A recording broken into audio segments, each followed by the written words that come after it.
जैसे हमने unit vector में पढ़ा अभी तक कि 2 डायमेंशनल यूनिट वेक्टर होता है, फिर 3 डायमेंशनल भी हम किसी वेक्टर को रिप्रेजेंट कर सकते हैं।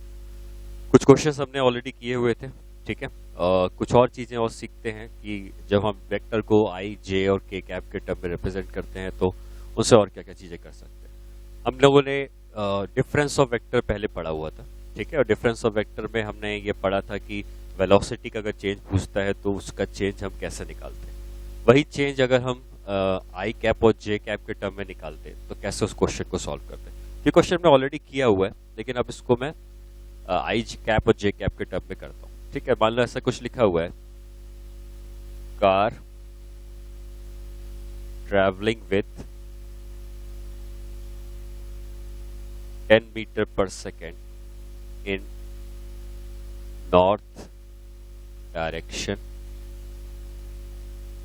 starts moving in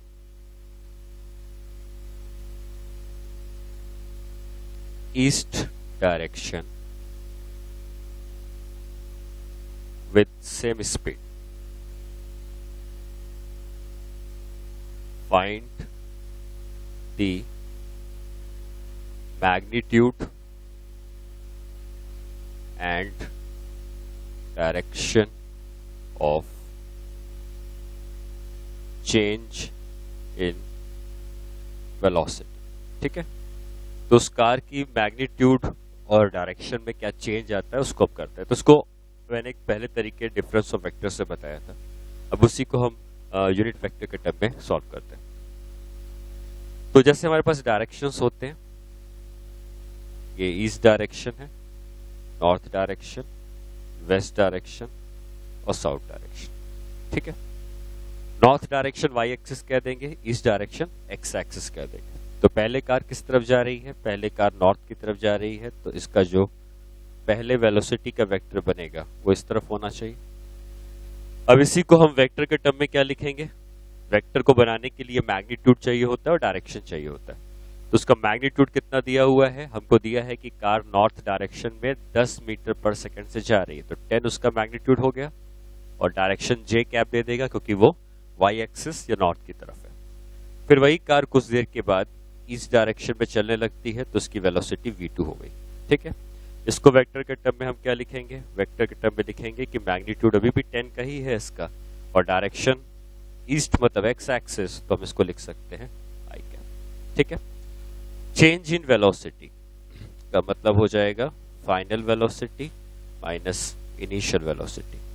तो चेंज इन वेलोसिटी हो जाएगी, फाइनल वेलोसिटी कितनी है 10 आई कैप, इनिशियल कितनी थी 10 जे कैप। ये हो गया चेंज इन वेलोसिटी। ये जो चेंज इन वेलोसिटी आई है ये भी एक वेक्टर क्वांटिटी है, और हम इस वेक्टर के बारे में कह सकते हैं कि इसका 10 जो है वो एक्स कंपोनेंट है और -10 तुम चाहो तो उसको वाई कंपोनेंट कह सकते हो। ये वेक्टर का कुछ ना कुछ मैग्नीट्यूड होगा। मैग्नीट्यूड निकालने का तरीका हमने क्या सीखा था, मैग्नीट्यूड निकालने का तरीका सीखा था कि कोई भी वेक्टर अगर होता है उसका मैग्नीट्यूड निकालते के लिए मॉड लगा देते हैं, एक्स कंपोनेंट मतलब 10 का स्क्वायर प्लस वाई कंपोनेंट मतलब -10 का स्क्वायर, तो ये आ जाएगा 10√2 मीटर पर सेकेंड। तो ये उसकी वेलोसिटी के चेंज का मैग्नीट्यूड हो गया। और दूसरा बात हमें निकालना है कि इसका डायरेक्शन। तो क्या हम इसको ये पता लगा सकते हैं कि ये किस कोऑर्डिनेट में आया होगा, north, south, east and west. तो देख के हम कह सकते हैं कि इसका एक्स वाला कंपोनेंट पॉजिटिव है, ठीक है, और वाई वाला कंपोनेंट नेगेटिव है। तो वाई वाला कंपोनेंट नेगेटिव है और एक्स वाला कंपोनेंट पॉजिटिव है, तो किधर आ जाना चाहिए, ये आ जाना चाहिए फोर्थ क्वाड्रेंट पे, ये वेक्टर होना चाहिए।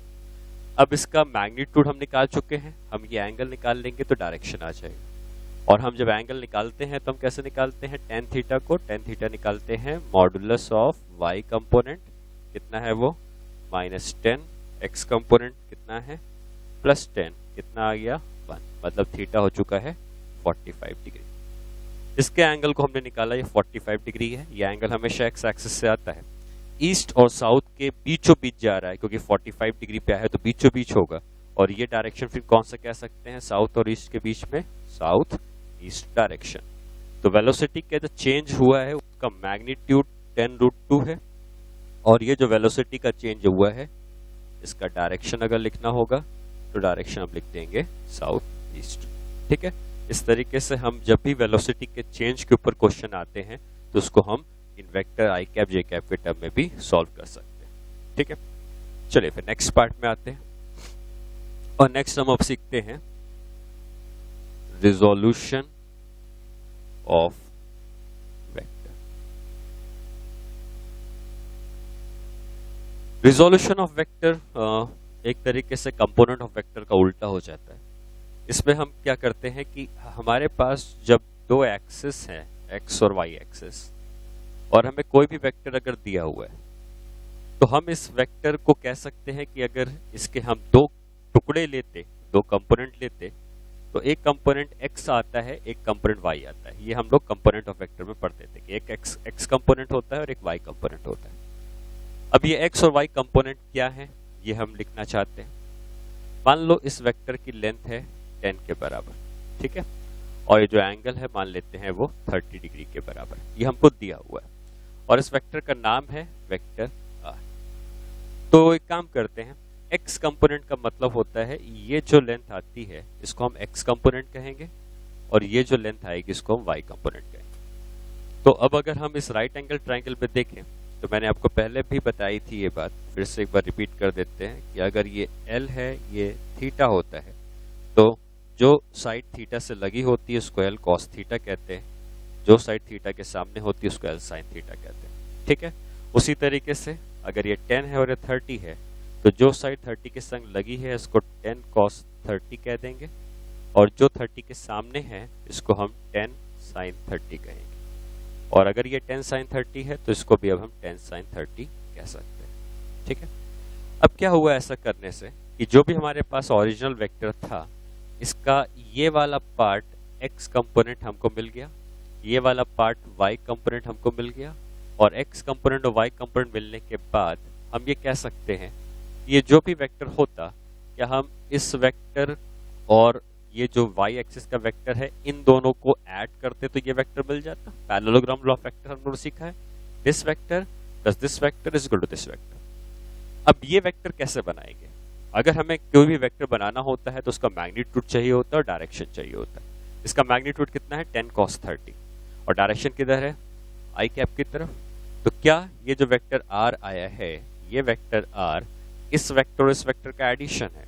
ये जो वेक्टर है इसको हम नाम दे सकते हैं 10 cos 30, ये इसकी लेंथ है या मैग्नीट्यूड है, और डायरेक्शन दे देगा कौन आई कैप। ठीक है, उसी तरीके से ये लेंथ आ गई है 10 sin 30, 10 sin 30, और डायरेक्शन इसको कौन दे देगा जे कैप।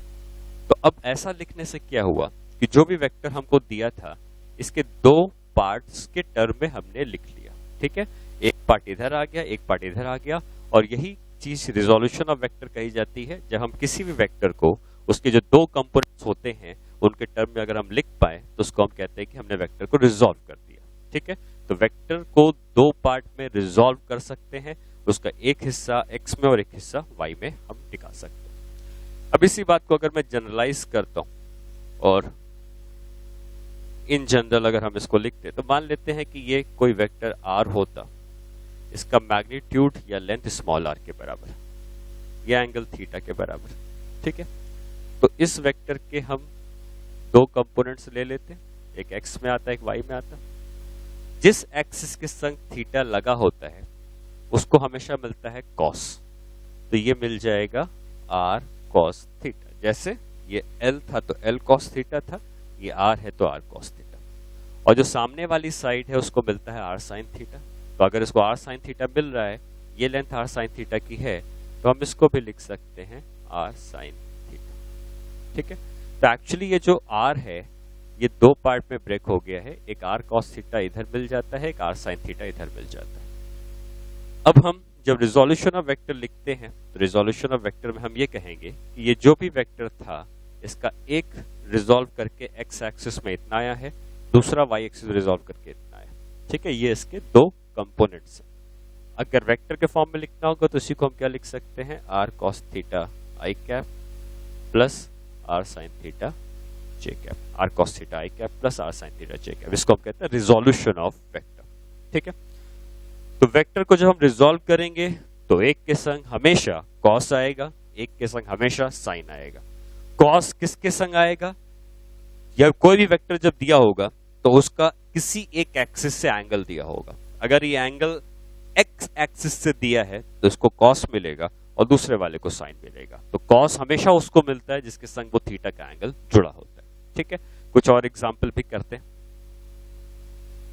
जैसे मान लो मैंने कहा कि ये कोई वेक्टर है, इस वेक्टर का नाम वेक्टर ए है और इसकी जो लेंथ है वो 5 के बराबर, ये एंगल मान लेते हैं 30 डिग्री के बराबर। ठीक है, तो हम इस वेक्टर को जब रिजॉल्व करके लिखते तब डायरेक्टली लिखेंगे 30 डिग्री एक्स एक्सिस से लगा हुआ है, ये एक्स है ये वाई है। 30 डिग्री एक्स एक्सिस से लगा है तो एक्स एक्सिस को कितना मिलेगा 5 cos 30 और जो दूसरी एक्सिस को कितना मिलेगा 5 sin 30। ठीक है, एक्स एक्सिस को मिलेगा 5 cos 30, दूसरी एक्सिस को मिलेगा 5 sin 30।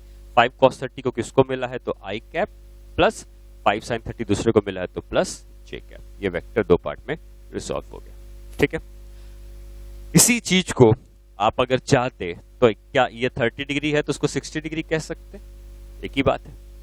जब तुम इसी वेक्टर ए को ये 60 डिग्री के टर्म में लिखते तो क्या 60 डिग्री का टर्म y एक्सिस से लगा है तो अब जो cos आएगा वो y को मिलेगा। मतलब हम यहां पे लिखेंगे 5 cos 60 क्योंकि वो y को मिल रहा है और x एक्सिस के संग ये 60 डिग्री y के संग लगा था इसलिए 5 cos 60 इधर आ गया। इसके संग 60 नहीं लगा, अब ये 30 को कंसीडर नहीं कर रहे हैं, 60 को कंसीडर कर रहे हैं। तो दूसरे वाले को कितना मिलेगा 5 sin 60, 5 sin 60 आई कैप प्लस 5 cos 60 जे कैप। दोनों ही सेम है, दोनों में कोई अंतर नहीं है, चाहे ये लिखो या ये लिखो, क्योंकि cos 30 उतना ही होता है जितना sin 60 होता है। तो आपको इस बात का ध्यान रखना है कि एक को cos देना है, एक को sin देना है। cos उसको देना है जिसके संग वो एंगल जुड़ा हुआ है। अगर थीटा का एंगल x एक्सिस से जुड़ा है तो x एक्सिस को cos मिलेगा, y एक्सिस को sin मिलेगा। वहीं अगर थीटा y एक्सिस से जुड़ा होता तो इसको cos मिलता और फिर इसको sin मिलता। ठीक है, ये रिजोल्यूशन ऑफ वेक्टर हो गया। वेक्टर के रिजोल्यूशन में ऐसा हो सकता है कि जिस वेक्टर को हम रिजॉल्व कर रहे हैं वो वेक्टर फर्स्ट क्वाड्रेंट में ना होके किसी और क्वाड्रेंट में हो जाए। तो मान लिया जाए ये एक वेक्टर है, इस वेक्टर को हमने कहा कि वेक्टर है वेक्टर r और इसकी लेंथ है मान लो 20 के बराबर, ये एंगल है मान लो 30 डिग्री। ठीक, तो हम कह सकते हैं कि ये वेक्टर सेकंड क्वाड्रेंट में है। जब हम इसको रिजॉल्व करेंगे तो एक x का कंपोनेंट आएगा, एक y का कंपोनेंट आएगा। cos किसको मिलेगा, cos ऑब्वियसली इसको मिलेगा क्योंकि 30 डिग्री इसको मिला है। तो तुम चाहो तो इसको लिख दो 20 cos 30 और इसको लिख दोगे 20 sin 30। ठीक है, लेकिन जब हम इसको वेक्टर के टर्म में लिखेंगे, मतलब आई कैप और जे कैप के टर्म में लिखेंगे, तो आपको बस इस बात का ध्यान देना है क्योंकि ये वाला कंपोनेंट नेगेटिव एक्स एक्सिस में आ रहा है तो माइनस आई कैप लिखेंगे, ये वाला कंपोनेंट पॉजिटिव वाई एक्सिस में है तो ये प्लस जे कैप। तो क्या लिख सकते हैं इसको -20 cos 30 I cap plus 20 sin 30 J cap. ठीक है, इस तरीके से हमने इसको दो पार्ट में रिजॉल्व किया। तो किसी भी वेक्टर को हम दो पार्ट में रिजॉल्व कर सकते हैं, किस क्वाड्रेंट में है इसका हमें ध्यान देना होता है, उसी के अकॉर्डिंगली नेगेटिव और पॉजिटिव वैल्यूज आती है। अगेन एक और एग्जांपल करते हैं, ये x है ये y है, ये वेक्टर कहीं इधर दिया हुआ है, इस वेक्टर का नाम है वेक्टर कैपिटल A, इसकी लेंथ है 5 की, ये एंगल है 60। ठीक है, तो जब हम इस वेक्टर को रिजॉल्व करेंगे तो एक कंपोनेंट आ जाएगा x एक्सिस का, एक कंपोनेंट आ जाएगा y एक्सिस का। आप देख सकते हैं दोनों ही नेगेटिव हैं क्योंकि ये वाला जो आया है ये नेगेटिव एक्स एक्सिस में आया है, ये जो आया है ये नेगेटिव वाई एक्सिस में आया है। एक को कॉस एक को साइन। कॉस किसको, जिसके संग 60 डिग्री जुड़ा है, तो इसके संग 60 डिग्री जुड़ा है तो इसको तुम 5 cos 60 कह दो, इसके संग नहीं जुड़ा है इसको हम 5 sin 60 कह देंगे। और अब हम जब इसको लिखेंगे वेक्टर के टर्म में तो वेक्टर ए को क्या लिख सकते हैं, नेगेटिव एक्स एक्सिस है तो -5 cos 60 डिग्री आई कैप और इधर आ जाएगा -5 sin 60 डिग्रीज जे कैप। इसको हम लोग कहते हैं रिजोल्यूशन ऑफ वेक्टर। ठीक है, अब इसका एप्लीकेशन क्या होता है तो इसको एक क्वेश्चन से हम लोग समझते हैं। ठीक है, आपको ऐसा लिखा गया है find the resultant force acting on the particle.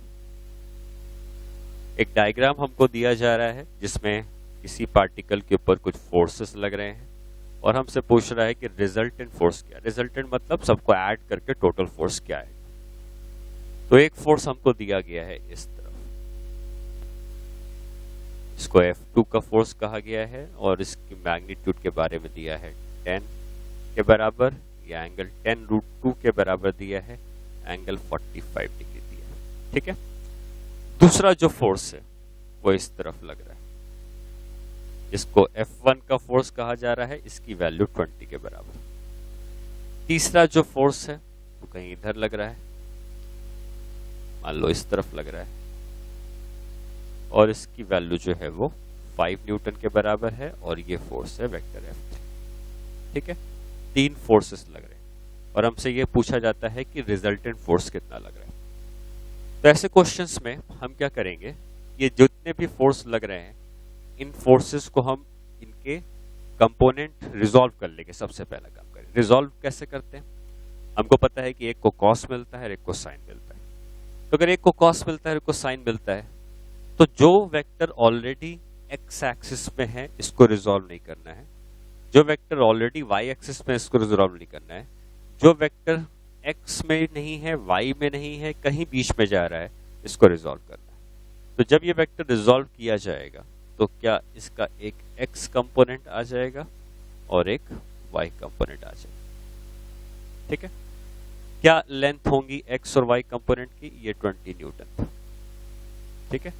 क्या लेंथ होगी एक्स और वाई कंपोनेंट की, तो हम ये कह सकते हैं कि एक कंपोनेंट आता है L cos थीटा, एक आता है L sin थीटा। थीटा जिसके संग लगा हुआ है उसको cos मिलता है, तो ये जो 10√2 था इसका एक कंपोनेंट इधर आ जाएगा और दूसरा कंपोनेंट कहीं इधर आ जाएगा। ये 2 कंपोनेंट हो गए। इस कंपोनेंट को क्या लिख सकते हैं, 10√2 cos 45, और इधर वाले को लिख सकते हैं 10√2 sin 45। हो गए 2 कंपोनेंट। cos 45 1/√2 होता है, sin 45 भी 1/√2 होता है। तो अगर हम cos 45 को 1/√2 पुट कर देते तो 1/√2 और √2 कैंसिल होके 10 बच जाता, और sin 45 को 1/√2 पुट करते तो अगेन √2 कैंसिल होके 10 बचता। तो ये जो डायग्राम है इसको अगर हम दोबारा बनाते, इसको रिजॉल्व करने के बाद दोबारा बनाते, तो ये कहा जा सकता है कि जो जो चीजें बची हैं उसको देख लेते हैं। क्या ये 10√2 cos 45 10 हो जाता, इस तरफ 20 पहले से लगा हुआ है तो 20 पहले से रहता, 10√2 cos 45 की वैल्यू 10 आ जाती। इस तरफ कितना मिलता, 10√2 sin 45 मतलब 10 मिलता, और नीचे कितना था, 5 था। ठीक है। एक बार आपने 10√2 cos 10√2 को 2 पार्ट में रिजॉल्व कर लिया तो अब इसकी जरूरत नहीं पड़ने वाली है, बस आपको अब सिर्फ एक्स और वाई वाले फोर्सेस देखें। तो 10 इधर लगा है, 20 इधर लगा है, 5 इधर लगा है, 10 इधर लगा है। जो एक ही तरफ होते हैं वो जुड़ जाते हैं, जो अपोजिट होते हैं वो सब्ट्रैक्ट हो जाते हैं। तो अब अगर हम इस डायग्राम को देखें तो क्या ये कह सकते हैं कि 10 और 20 दोनों जुड़ जाएंगे, 10 और 20 दोनों जुड़ जाएंगे तो कितना बचेगा इस तरफ, ये दोनों जुड़ जाएंगे तो मिलेगा 30, और 10 और 5 अपोजिट है तो कैंसिल होंगे, और कैंसिल होने के बाद 10 और 5 का रिजल्ट कितना आ जाएगा, इनका रिजल्ट आ जाएगा 5। इसका मतलब कि इन सारे फोर्सेस को अगर हम कैलकुलेट करते टोटल फोर्स निकालने के लिए, तो जो भी फाइनल टोटल फोर्स आता उस फाइनल टोटल फोर्स के 2 कंपोनेंट्स होते, एक एक्स की तरफ होता, एक वाई की तरफ होता। और अगर एक्स और वाई की तरफ 2 कंपोनेंट्स आते तो अब क्या कहा जा सकता है कि जो टोटल फोर्स लग रहा होता इनकी वजह से, क्या ये टोटल फोर्स कहीं इस तरफ आ जाता, ये टोटल फोर्स आ जाता इस तरफ, और टोटल फोर्स अगर इस तरफ आ जाता तो इस टोटल फोर्स को अगर मैं नेट फोर्स का नाम देता हूं तो इस नेट फोर्स का मैग्नीट्यूड कितना है हमें यह निकालना है, डायरेक्शन कितना यह निकालना।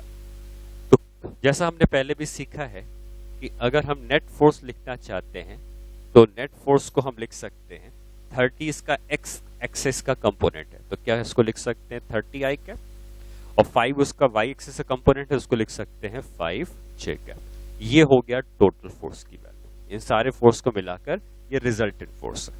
अब इस रिजल्टेंट फोर्स का अगर मैग्नीट्यूड पूछेगा, ठीक है, अगर इस रिजल्टेंट फोर्स का मैग्नीट्यूड पूछेगा तो मैग्नीट्यूड को मॉड के सिंबल से रिप्रेजेंट करते हैं और ये कैसे निकलता है, x कंपोनेंट का स्क्वायर y कंपोनेंट का स्क्वायर। तो ये 900 प्लस 25 तो ये हो जाएगा 925 न्यूटन, ये हो जाएगा नेट फोर्स। और अगर ये पूछता कि नेट फोर्स कितने एंगल पर जा रहा है थीटा, तो हमने ये भी सीखा था कंपोनेंट ऑफ वेक्टर में थीटा निकालना। कैसे निकालते थे theta, tan theta is equal to modulus of y component 5 by modulus of x component 30। कितना आ गया 1/6, तो थीटा हो जाएगा tan इनवर्स ऑफ 1/6। तो ये थीटा का एंगल निकल गया जहां पे नेट फोर्स लग रहा है और ये इस नेट फोर्स का मैग्नीट्यूड हो गया। मतलब हमें क्या करना होता है, वे जितने भी फोर्स दिए होते हैं या जितने भी वेक्टर्स दिए होते हैं जो ऑलरेडी एक्स एक्सिस में है, जैसे 20 ऑलरेडी एक्स एक्सिस में था, इसको हमें डिस्टर्ब नहीं करना है। 5 ऑलरेडी वाई एक्सिस में था, इसको डिस्टर्ब नहीं करना है। लेकिन जो बीच में गया था इसको हमने दो पार्ट में रिजॉल्व कर लिया, R cos theta R sine theta से। ऐसा करने के बाद हमको ये जो बीच वाला वेक्टर था वो हट जाएगा, सिर्फ एक्स में और सिर्फ वाई में चीजें दिखेंगी। एक्स वाली चीजें एक ही तरफ हैं तो जोड़ दी गई, वाई वाली चीजें अपोजिट हैं तो 10 और 5 अपोजिट है तो कैंसिल होकर सिर्फ 5 बचेगा। अब कह सकते हैं रिजल्टेंट फोर्स जो आएगा उसका 30 एक्स कंपोनेंट है, 5 वाई कंपोनेंट है। और अगर एक्स और वाई कंपोनेंट पता है तो क्या टोटल वेक्टर को लिख सकते हैं, total force is equal to 30 I cap 5 J cap. अब इस वेक्टर का मैग्नीट्यूड हमने निकालना सीखा है कंपोनेंट ऑफ वेक्टर में और थीटा भी निकालना सीखा है, ठीक है। इसी तरीके से हमने 3 फोर्स के लिए किया, 4 फोर्स हो सकते हैं, 5 फोर्स हो सकते हैं और इसको हम रिजॉल्व कर सकते हैं। आगे जाके इन चीजों की जरूरत पड़ेगी जब हम फोर्स पढ़ेंगे, न्यूटन लॉज ऑफ मोशन पढ़ेंगे या इलेक्ट्रिक फील्ड पढ़ेंगे जहां पे हमें नेट इलेक्ट्रिक फील्ड निकालनी होती है, वहां पे इन सब चीजों की जरूरत पड़ती है, ठीक है। तो इस पार्ट को हम कहते हैं resolution of vector. Next part जो है उसमें हम सीखते हैं कि पोजीशन वेक्टर क्या होते हैं।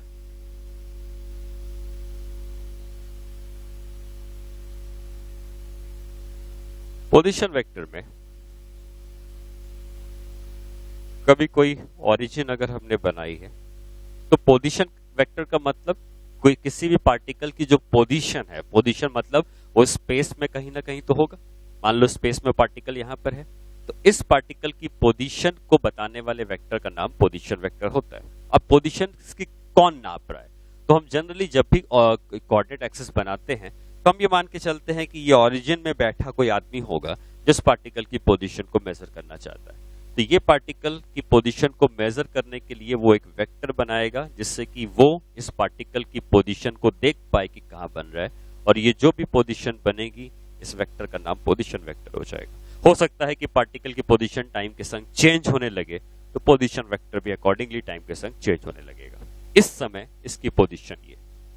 अब अगर इसका कोऑर्डिनेट x, y है तो आपको पता है कि x और y कोऑर्डिनेट का मतलब होता क्या है कि जब भी आप किसी भी पॉइंट का x और y कोऑर्डिनेट लिखते हैं तो x और y कोऑर्डिनेट का मतलब होता है कि जितना तुम x एक्सिस की तरफ गए हो, जैसे अगर ये है तो ये इसका, अगर ये x कोऑर्डिनेट 3 है तो ये लेंथ 3 की होगी, x कोऑर्डिनेट 10 है तो ये लेंथ 10 की होगी। जितनी भी x एक्सिस की तरफ लेंथ है उसका x कोऑर्डिनेट बताएगा, और जितनी y कोऑर्डिनेट है वो y एक्सिस की तरफ जो लेंथ होगी वो y कोऑर्डिनेट बताएगा।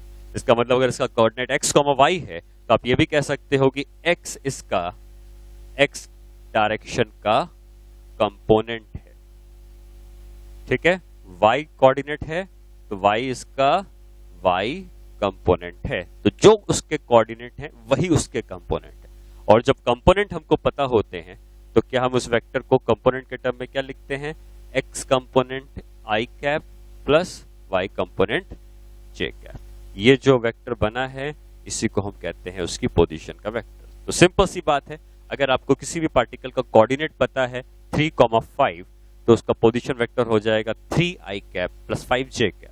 अगर कोऑर्डिनेट है 4,-2 तो पोजीशन वेक्टर हो जाएगा 4i cap minus 2j cap. Minus है तो माइनस साइन के साथ उसकी पोजीशन बताई जाएगी, ठीक है।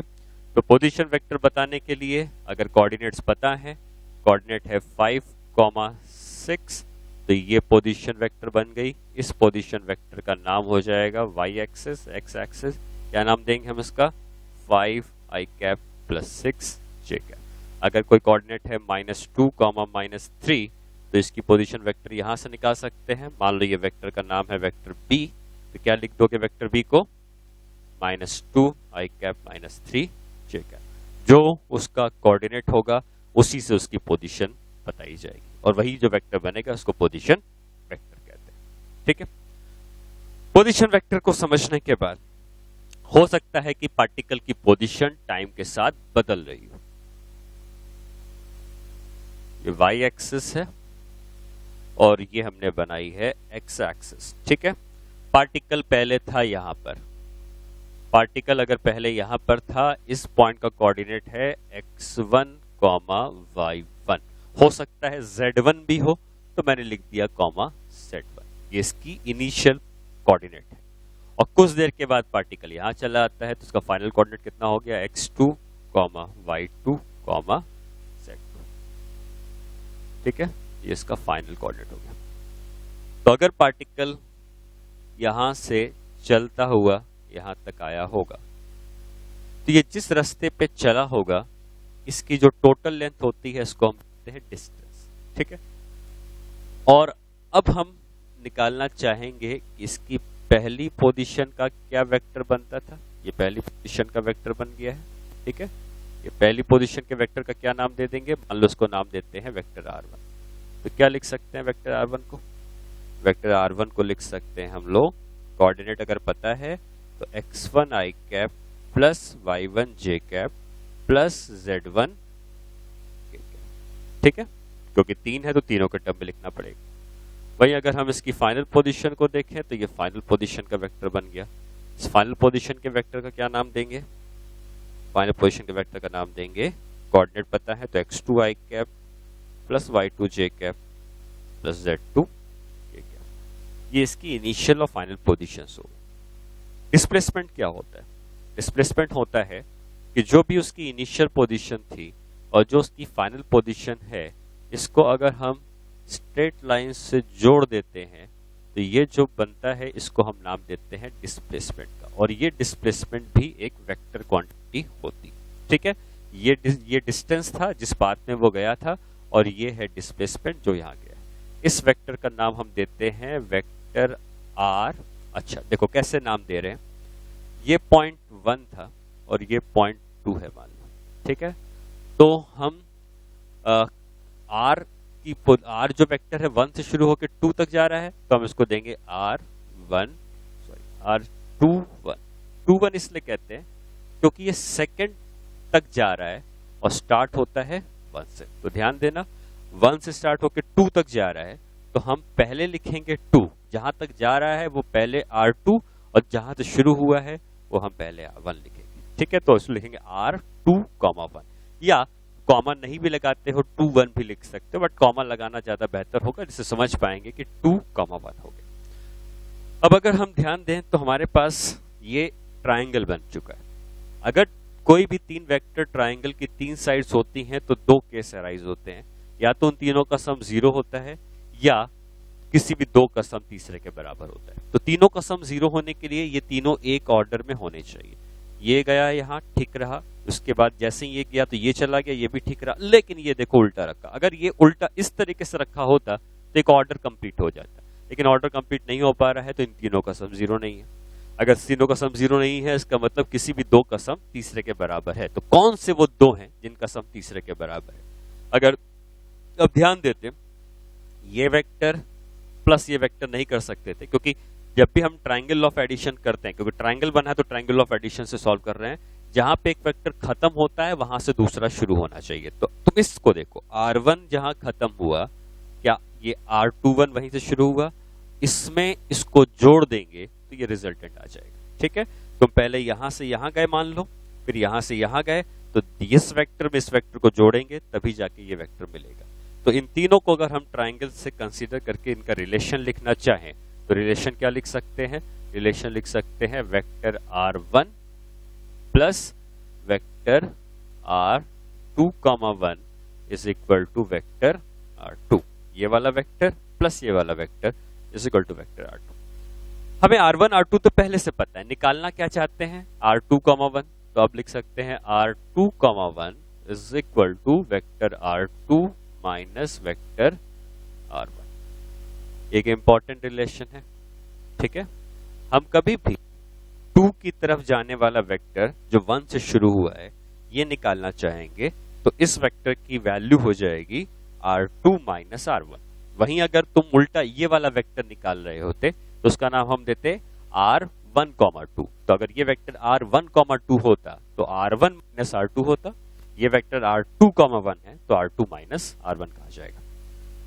अब ये जो वेक्टर आया है R2 माइनस R1, इस R2, 1 को क्या कह सकते हो, ये कुछ और नहीं बल्कि ये डिस्प्लेसमेंट ही है। हम लोग जब पढ़ेंगे काइनेमैटिक्स मोशन के बारे में तो वहां डिस्प्लेसमेंट के बारे में भी पढ़ते हैं। तो एक्चुअली डिस्प्लेसमेंट को डिफाइन कैसे कर सकते हैं, डिस्प्लेसमेंट को हम डिफाइन कर सकते हैं final position minus initial position, या तो चेंज इन पोजीशन हुई है।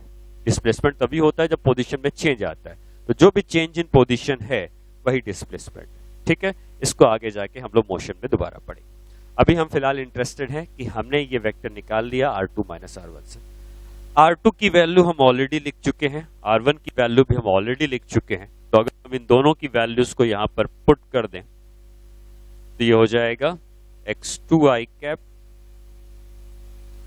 Plus y2j cap plus z2k cap, ये हो गया R2 minus x1i cap plus y1j cap plus z1k cap. अब अगर हम इसमें से i कैप का टर्म लें और इसमें से i कैप का टर्म ले और कॉमन ले लें तो क्या ये लिख सकते हैं x2 माइनस x1 का i cap, y2 minus y1 का j cap and z2 minus z1 का k cap.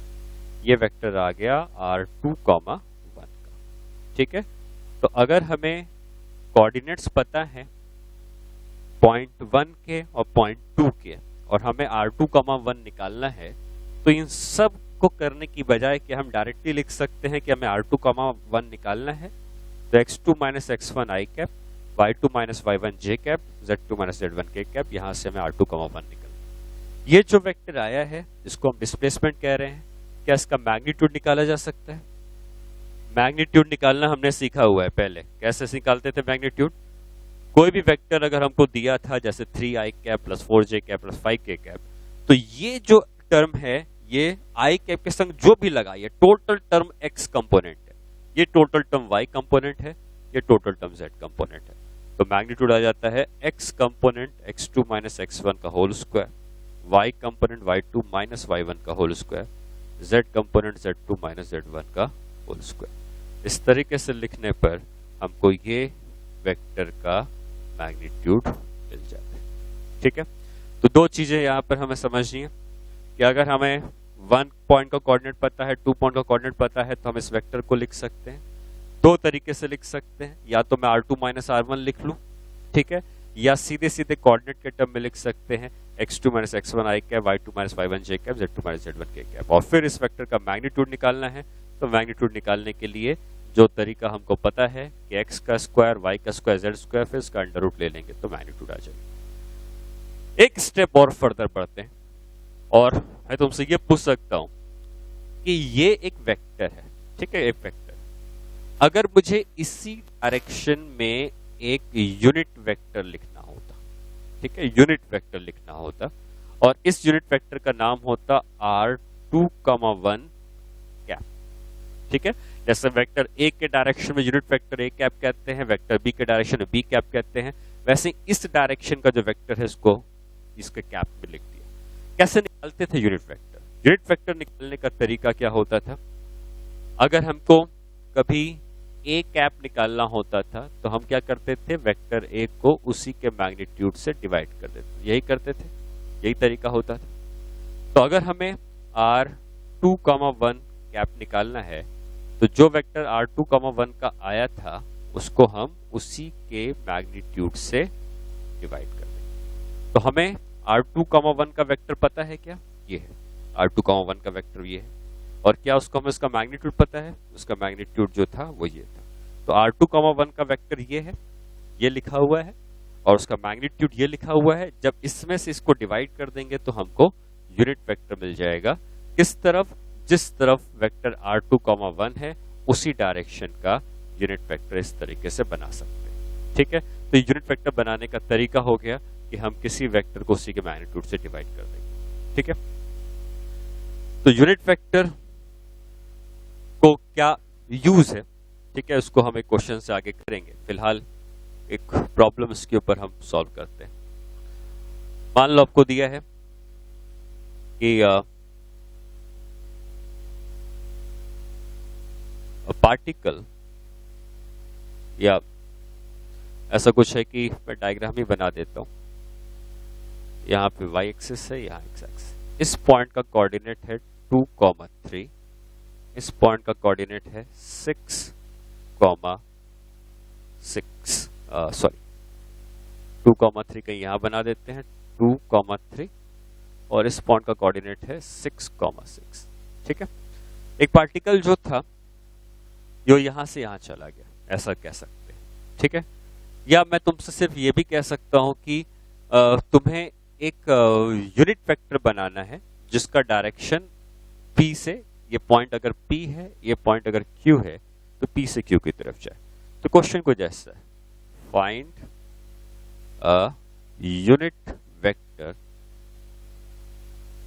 In the direction of PQ, P से Q की तरफ। ठीक है, ये तो करना ही। इसको करने के बाद हम इसी प्रॉब्लम का अगला पार्ट है, a force of 20 Newton is acting in the direction of PQ, represent force in vector form. ठीक है, दो पार्ट है इस क्वेश्चन के। एक पार्ट ये है कि हमें P से स्टार्ट करके Q की तरफ जाने वाला एक वेक्टर, यूनिट वेक्टर निकालना है, और दूसरा ये है कि हमें P से Q की तरफ अगर कोई फोर्स लग रहा है जिसकी वैल्यू 20 न्यूटन की है, तो उस फोर्स को वेक्टर फॉर्म में रिप्रेजेंट करता है। सेकेंड पार्ट बाद में, फर्स्ट पार्ट पहले। तो अगर हमें P से Q की तरफ एक यूनिट वेक्टर रिप्रेजेंट करना है, ठीक है, P से Q की तरफ एक यूनिट वेक्टर रिप्रेजेंट करना है, तो हमने क्या सीखा अभी तक कि हम अगर मान लो इस वेक्टर का नाम देते, कोई भी नाम होता है इस वेक्टर का, इस वेक्टर को हम लिख सकते हैं। इस वेक्टर का नाम मान लो मैंने लिखा वेक्टर R Q, P। क्यों Q, P? क्योंकि Q की तरफ गया है P से। ठीक है, तो क्या हम इस वेक्टर को लिख सकते हैं R Q, P को क्या लिख सकते हैं? इसको लिख सकते हैं 6 - 2 i cap plus 6 - 3 j cap, ऐसा लिख सकते हैं। 6 - 2 i cap plus 6 - 3 j cap, तो ये हो गया 4 i cap plus 3 j cap. ठीक है, तुम चाहो तो अपनी सहूलियत के लिए इसको P और Q तो मैंने कहा है, बट तुम चाहो तो इसको नाम दे दो 0.1 और इसको नाम दे दो 0.2। ये 0.1 हो गया, ये 0.2 हो गया। तो हम लोग जैसे पहले लिख रहे थे R2,1, क्या ऐसे लिख सकते हैं R2,1, और इसकी वैल्यू हो गई इसके बराबर। इसको लिखने के बाद अब हमें निकालना है मैग्नीट्यूड ऑफ R2,1। तो मैग्नीट्यूड कैसे निकालेंगे? √4² प्लस 3² कितना आ गया? 5। अब हमें यूनिट वेक्टर निकालना है इस डायरेक्शन में। तो अगर यूनिट वेक्टर निकालना है इस डायरेक्शन में, तो यूनिट वेक्टर निकालने का क्या तरीका होता है? यूनिट वेक्टर निकालने का तरीका होता है कि अगर हम किसी भी वेक्टर को उसी के मैग्नीट्यूड से डिवाइड कर देंगे तो हमको यूनिट वेक्टर आ जाए। वेक्टर क्या था? 4i cap plus 3j cap, इसका मैग्नीट्यूड कितना है? 5। तो हमको एक यूनिट वेक्टर मिल गया। इस यूनिट वेक्टर का डायरेक्शन किस तरफ है? इस यूनिट वेक्टर का डायरेक्शन उसी तरफ है जिस तरफ हमारा ओरिजिनल वेक्टर जा रहा था। तो ये हो गया R2,1 का यूनिट वेक्टर। ठीक है, अब हम अगर ये first part of the problem हो गई जिसमें हमको उसका यूनिट वेक्टर निकालना था, ये first part of the problem. Second part में आओ। सेकेंड पार्ट में कहता है कि एक फोर्स जो है वो 20 न्यूटन का लग रहा है। किस तरफ लग रहा है? इसी तरफ लग रहा है। तो उस फोर्स को वेक्टर फॉर्म में लिखो। अगर मैं सवाल को कुछ ऐसे बोलता कि एक फोर्स 20 न्यूटन का लग रहा है एक्स एक्सिस की तरफ, तो उसको वेक्टर फॉर्म में लिखो। तो कोई भी वेक्टर को बनाने के लिए हमें मैग्नीट्यूड और डायरेक्शन दो चीजों की जरूरत होती है। 20 उसका मैग्नीट्यूड दे दिया गया है, डायरेक्शन कौन देता है? Unit vector. तो अगर मैं कहता 20 न्यूटन एक्स एक्सिस की तरफ लग रहा है तो आंसर होना चाहिए 20 आई कैप, क्योंकि एक्स एक्सिस की तरफ आई कैप लगता है। अगर 20 न्यूटन का फोर्स वाई एक्सिस में लगता है तो 20 जे कैप कह देते। अगर मैं कहता 20 न्यूटन का फोर्स वेक्टर ए के पैरेलल लग रहा है तो 20 मैग्नीट्यूड हो गया, और वेक्टर ए के पैरेलल मतलब ए कैप चाहिए हमें, यूनिट वेक्टर चाहिए, तो 20 ए कैप। 20 ए कैप लिखने का मतलब 20 न्यूटन का फोर्स है और ए कैप बता रहा है कि वेक्टर ए के पैरेलल है। 20 बी कैप मतलब 20 न्यूटन का फोर्स है और बी कैप बता रहा है कि वेक्टर बी के पैरेलल है। उसी तरीके से हमें 20 न्यूटन का फोर्स लग रहा है, ये दिया है, और इसका डायरेक्शन वेक्टर आर पी से क्यू की तरफ है, मतलब इसके पैरेलल है, और इसके पैरेलल है तो क्या उस फोर्स को हम नाम दे सकते हैं फोर्स इज इक्वल टू जो भी मैग्नीट्यूड दिया है 20 न्यूटन का, और डायरेक्शन कौन देगा? R2,1 का कैप। ठीक है, अगर ये वेक्टर ए के पैरेलल होता तो ए कैप होता, बी के पैरेलल होता बी कैप होता। अगर ये वेक्टर R2,1 के पैरेलल लग रहा है, क्योंकि आपको दिया है in the direction of P Q, तो पी क्यू का वेक्टर कौन सा निकला? R2,1, उसके पैरेलल लग रहा है तो R2,1 का कैप हो जाएगा। तो क्या वैल्यू आ जाएगी इस फोर्स की? 20 R2,1 का कैप मतलब 4 I cap plus 3 J cap by 5। तो ये फोर्स की वैल्यू आ जाएगी कितनी?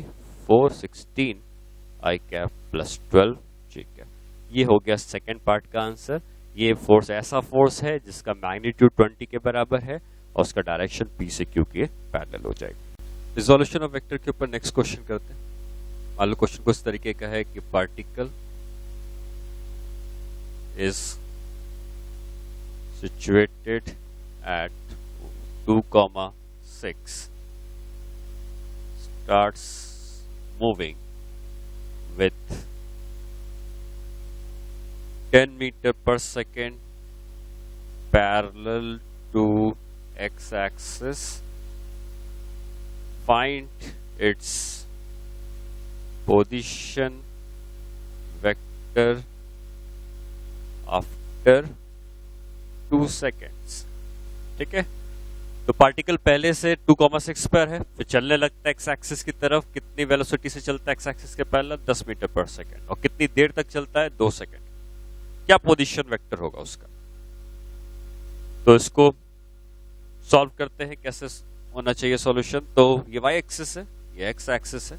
पार्टिकल पहले कहां पर है? 2,6, तो यहाँ पे कहीं है 2,6। ठीक है, अब ये चलने लगता है एक्स एक्सिस की तरफ। कितने समय तक चलता है?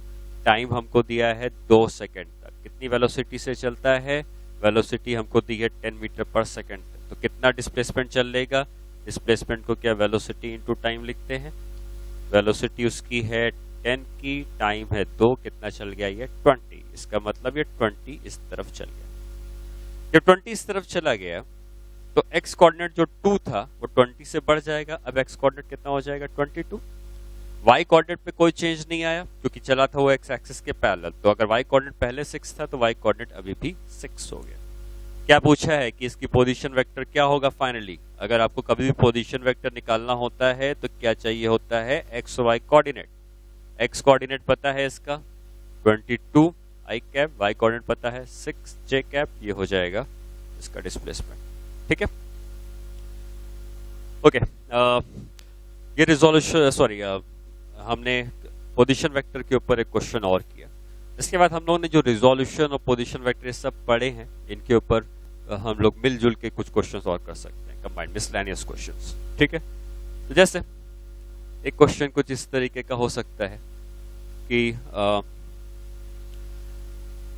हमसे ये जनरली पूछा जाता है कि हम किसी भी वेक्टर को जो हम रिजॉल्व करते हैं तो उसके कितने कंपोनेंट्स हो सकते हैं। तो आप किसी भी वेक्टर को इनफाइनाइट कंपोनेंट में रिजॉल्व कर सकते हो, इनफाइनाइट तरीकों से रिजॉल्व कर सकते हो। ठीक है, तो कोई वेक्टर अगर दिया है तो मैं जैसे ये दिया है तो इसको मैं इधर इधर रिजॉल्व कर सकता हूँ, या मैं इस वेक्टर को क्योंकि अगर हमें कोऑर्डिनेट एक्सिस नहीं दी है तो हम कोऑर्डिनेट एक्सिस कैसी भी मान सकते हैं। तो जैसे ये एक वेक्टर है, ठीक है, इसको मुझे रिजॉल्व करना है, इसके कंपोनेंट्स लेने हैं। तो हो सकता है कि किसी पर्सन ए ने इसके एक्स और वाई कोऑर्डिनेट ऐसे लिए हो तो ये इसको 2 पार्ट में रिजॉल्व कर लेगा। हो सकता है कोई पर्सन वाई होगा जिसने एक्स वाई एक्सिस ऐसी ले ली है और एक्स एक्सिस ऐसी ले ली है, तो वो फिर इसको रिजॉल्व कर सकता है। ऐसे इनफाइनाइट तरीके होंगे जिसमें इस वेक्टर को दो कंपोनेंट में रिजॉल्व कर सकते हैं, या अगर 3 डायमेंशनल वेक्टर होगा तो ऐसे इनफाइनाइट तरीके होंगे जिसमें हम इस वेक्टर को 3 कंपोनेंट में रिजॉल्व कर सकते हैं। अगर एक प्लेन में होगा तो हम इनफाइनाइट तरीके होंगे जिसमें 2 कंपोनेंट में रिजॉल्व कर सकते हैं, और अगर ये 3 डायमेंशनल वेक्टर होगा तो इनफाइनाइट तरीके होंगे जिसमें हम इसको 3 पार्ट में रिजॉल्व कर सकते हैं। ठीक है। हाँ, अगर हमको रेक्टेंगुलर एक्सिस पहले से गिवन है कि हमारे पास ये रेक्टेंगुलर कंपोनेंट्स में ही रिजॉल्व करना है, तो रेक्टेंगुलर कंपोनेंट्स में अगर रिजॉल्व करना है और हमको ये दिया हुआ है तो फिर हम इसको सिर्फ और सिर्फ 3 तरीके से रिजॉल्व कर सकते हैं। अगर 3 डायमेंशनल वेक्टर होगा तो x इधर होगा, y इधर होगा, z इधर होगा। तो रेक्टेंगुलर कंपोनेंट्स अगर पूछता है तो 3 तरीके हैं। सिर्फ पूछता है कंपोनेंट कितने कंपोनेंट में रिजॉल्व कर सकते हैं, तो इनफाइनाइट तरीके।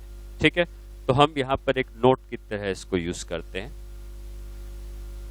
A vector can be resolved in infinite components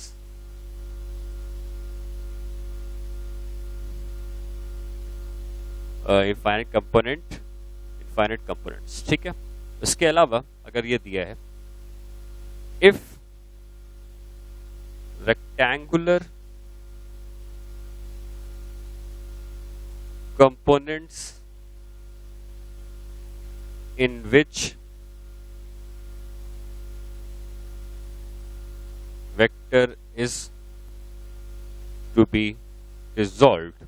अगर हमको रेक्टेंगुलर कंपोनेंट दिया है जिससे वेक्टर को रिजॉल्व करना, रेक्टेंगुलर कंपोनेंट मतलब एक्स वाई एक्सिस या X Y Z axis, depend करता है कि 2 डायमेंशनल है या 3 डायमेंशनल है, then answer is 2 for 2D vector and 3 for 3D vector.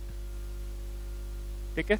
तो अगर हमसे पूछता है कि रेक्टेंगुलर कंपोनेंट कितने हो सकते हैं, तो वो 3 होंगे 3 डायमेंशनल के, 2 होंगे 2 डायमेंशनल के, और अगर हमसे सिर्फ पूछता है कि कितने कंपोनेंट पे रिजॉल्व कर सकता है, तो उसके इनफाइनाइट नंबर ऑफ कंपोनेंट हो सकते हैं, चाहे वो 2D हो या 3D हो। ठीक है, ये एक नोट है जो हम यूज करेंगे, किसी क्वेश्चन में अगर आता है तो आप यूज कर सकते हैं। उसके अलावा आगे बढ़े तो जब भी हम वेक्टर्स को ऐड करते हैं, ठीक है, तो अगर वेक्टर्स इक्वल होंगे, जैसे 2 वेक्टर्स इक्वल मैग्नीट्यूड के होंगे, डायरेक्शन अलग अलग हो सकते हैं, तो इसमें हम ये भी नोट कर सकते हैं कि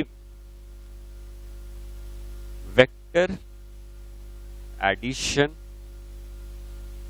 of vectors of equal magnitude will give 0 resultant if the angle between vectors is 360 degrees by n for the n vectors addition. ठीक है, इस पॉइंट को मैंने लिख दिया, इसका मतलब क्या होता है इसको समझते हैं। इसका कहने का मतलब है कि आपके पास अगर कई सारे वेक्टर्स हैं जिनके मैग्नीट्यूड्स बराबर हैं, ठीक है, डायरेक्शन अलग अलग हो सकते हैं, तो उन सारे वेक्टर का एडिशन हमको 0 देता है। लेकिन वो तभी देता है जब हमें, जैसे मान लो 2 वेक्टर्स अगर 2 वेक्टर होंगे तो उनका रिजल्ट 0 कब मिलेगा? तो ऑब्वियस सी बात है कि दोनों वेक्टर्स इक्वल मैग्नीट्यूड के हैं, तो ये दोनों वेक्टर क्या होने चाहिए? एक दूसरे के अपोजिट होने चाहिए। ये जिस तरफ है उसके अपोजिट, ये 10 न्यूटन इधर लगा 10 न्यूटन इधर लगा, तभी जाके कैंसिल आउट कर सकता है। तो ये ऐसा कब होगा? ऐसा कब होगा? तो उसके लिए मैंने एक फॉर्मूला बताया है 360/n का। तो अगर हमारे पास 2 वेक्टर्स हैं तो वो एंगल कितना हो जाएगा? 360/2 मतलब कितना आ गया? 180 डिग्री। तो आप देख सकते हैं कि 2 वेक्टर के केस में ये एंगल 180 डिग्री होना चाहिए, तभी जाके उनका रिजल्ट 0 आएगा। ठीक है, उसी तरीके से अगर हम दूसरा केस लेते, इसमें हमारे पास 3 वेक्टर होते, तो 3 वेक्टर के केस में आप कह सकते हो कितना एंगल होना चाहिए? 360 डिग्री बाई 3 मतलब 120 डिग्री। और वो 3 वेक्टर कैसे होते? एक वेक्टर ये हो गया, दूसरा वेक्टर ये हो गया, तीसरा वेक्टर ये हो गया। इनमें से कोई भी दो वेक्टर जो अगल बगल होंगे इनके बीच का एंगल 120 डिग्री होना चाहिए। ये तीनों बराबर मैग्नीट्यूड के, ठीक है, तो 120 होना चाहिए। उसी तरीके से अगर चार वेक्टर होते तो क्या कह सकते हो, चार वेक्टर के केस में ये एंगल आ जाता 360 डिग्री बाई 4 मतलब 90 डिग्री। 90 डिग्री का मतलब ये चारों वेक्टर एक दूसरे से 90 डिग्री पर होते, ये भी 90 है, ये भी 90 है, ये भी 90 है और ये भी 90 डिग्री, ठीक है। तो इसको आप n वेक्टर के लिए जनरलाइज कर सकते हो। अगर n वेक्टर हमारे पास है तो उनके बीच का एंगल कितना होना चाहिए, 360 डिग्री बाई n। अगर जो भी एडजेसेंट वेक्टर्स हैं वो उसी सेम एंगल पर एक दूसरे से इंक्लाइंड होंगे तो उनका रिजल्टेंट 0 आ जाता है, ठीक है। ये एक प्रॉपर्टी है जो वेक्टर के ऊपर पूछी जा सकती है। एक क्वेश्चन और करते हैं हम लोग इसके ऊपर कि जैसे मान लो हम लोगों ने अभी तक पढ़ा है, डायरेक्शन हम पढ़ चुके हैं, कंपोनेंट्स ऑफ वेक्टर पढ़ चुके हैं, रिजोल्यूशन ऑफ वेक्टर पढ़ चुके हैं, पोजीशन वेक्टर पढ़ चुके हैं, ठीक है। डिस्प्लेसमेंट निकालना हमने सीखा था। डिस्प्लेसमेंट निकालने के लिए मैंने आपको बताया था कि जब भी कोई मैन मूव कर रहा है तो सारे वेक्टर ओरिजिन से ही स्टार्ट कर रहे हैं। तो एक क्वेश्चन उसके ऊपर मैं कराना चाहूंगा। मान लिया है कि a man walks 20 meters north and 10√2 meters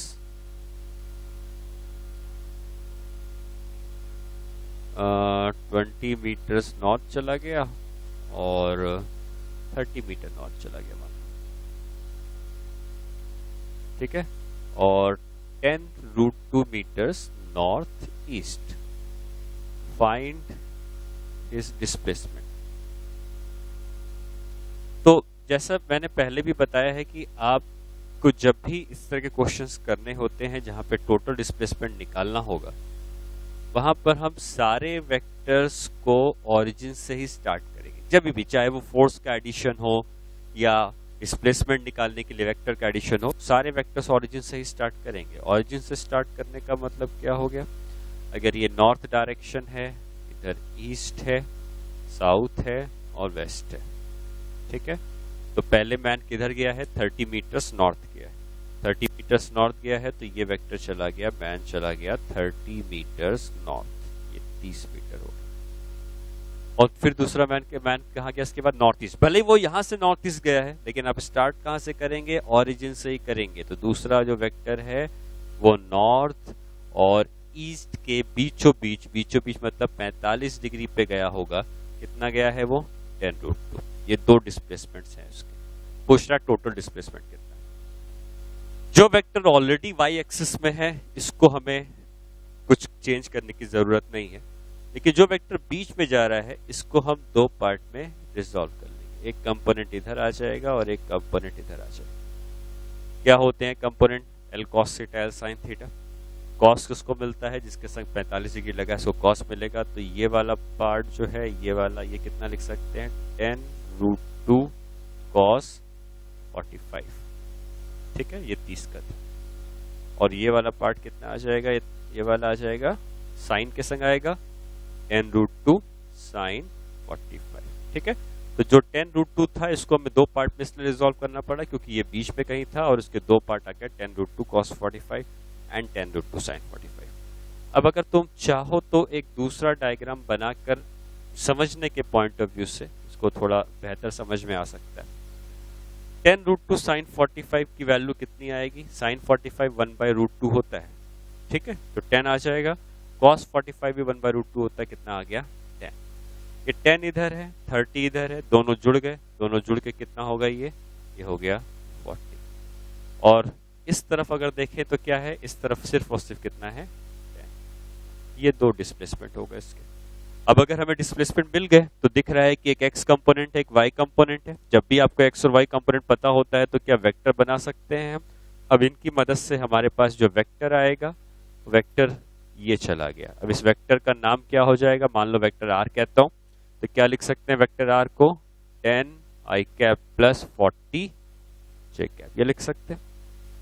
इसका मैग्नीट्यूड कितना होगा, मैग्नीट्यूड हो जाएगा √10 का स्क्वायर प्लस 40 का स्क्वायर, तो 1600 प्लस दिस इज 10√17 मीटर, ठीक है। ये डिस्प्लेसमेंट हो गया। अगर कहीं पूछता है कि एंगल कितना है तो एंगल निकाल सकते हैं बिल्कुल। tan theta is equal to y component कितना है हमारे पास 40, x कंपोनेंट कितना है हमारे पास 10, y component by x component हो गया 4, थीटा को हम लिख सकते हैं tan इनवर्स ऑफ 4।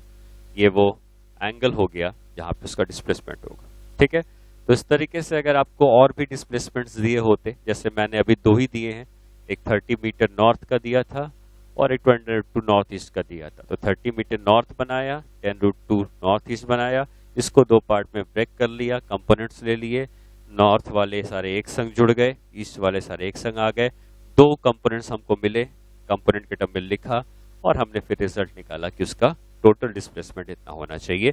अगर डायरेक्शन पूछता है तो डायरेक्शन भी हमने इसका फाइंड आउट किया। ठीक है।